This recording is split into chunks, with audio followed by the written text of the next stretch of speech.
So I'm gonna make a bulgogi beef. So we have soy sauce here, sesame oil, minced garlic, sugar, water, and black pepper. So I'm gonna mix all ingredients. Then I'm gonna put this beef inside and marinate beef.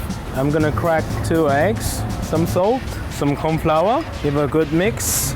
So cook the egg on the medium heat, nicely spread it out, pretty much done. You just cook half. So on a very high heat pan, and a little bit of sake.